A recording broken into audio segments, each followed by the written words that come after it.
Hello friend, સ્વાગત છે તમારું રસોઈ વિથ આરવીના કિચનમાં। તો આજે આપણે બનાવીશું દૂધપાક। તો દૂધપાક બનાવવા માટે મેં કલાક પહેલા ચોખા પલાળી રાખ્યા છે। તે બાસમતી ચોખા લીધા છે, દૂધ, ઘી, ચારોળી, કાજુ બદામ પલાળીને લઈ લીધા છે, એલચી પાવડર અને ખાંડ। તો ફ્રેન્ડ્સ, આજે આપણે દૂધપાક કુકરમાં બનાવીશું। તો આપણે કુકર મૂકી દીધું છે અને 1 ચમચી જેટલું આપણે ઘી લઈશું અને ઘી મેલ્ટ થાય પછી આપણે આ ચોખા થોડા આપણે ઘીમાં 1-2 મિનિટ આપણે સાંતળી દઈશું। તો આપણી 1-2 મિનિટ થઈ ગઈ છે।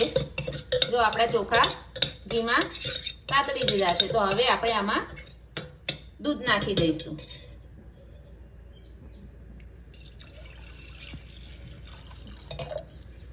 દૂધ નાખ્યા પછી આપણે એમાં ચારોળી નાખવાની છે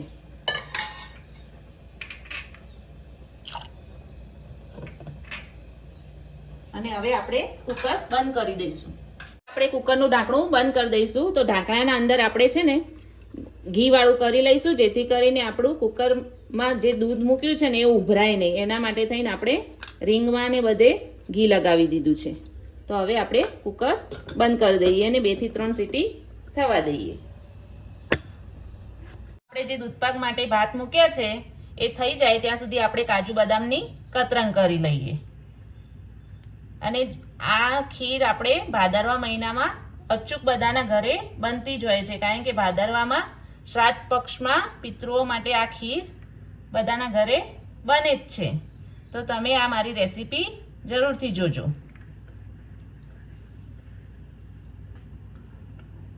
અને આ ખીર બનાવવાનો તમે ટ્રાય જરૂરથી કરજો। ઘણા લોકો દૂધપાક પણ કહેતા હોય છે અને ખીર પણ કહી શકાય।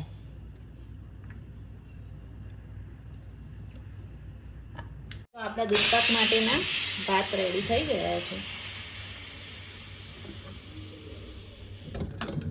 જોઈ શકો છો તમે। આપણા ભાત સરસ ચડી ગયા છે। તો આપણા ભાત થઈ ગયા છે, તો હવે આપણે એમાં દૂધ નાખીશું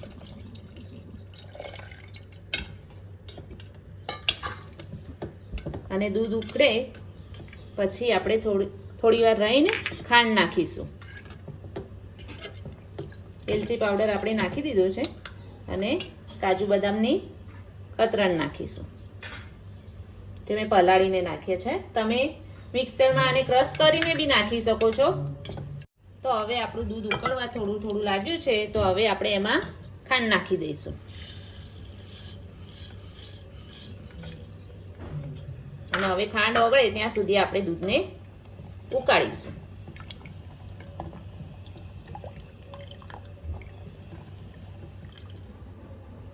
તો આપણા દૂધપાક માટેનું દૂધ સરસ ઉકળી ગયું છે, તો હવે આપણે એમાં મલાઈ નાખી દઈશું 2 ચમચી જેવી।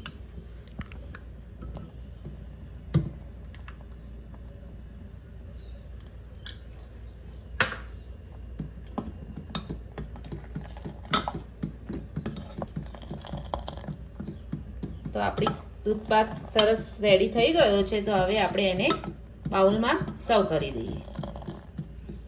તો આપણે દૂધપાક બાઉલમાં સર્વ કરી દીધો છે, તો હવે એને કાજુ બદામની કતરણથી આપણે ગાર્નિશ કરીશું અને કેસરના તાતણા નાખીશું આપણે।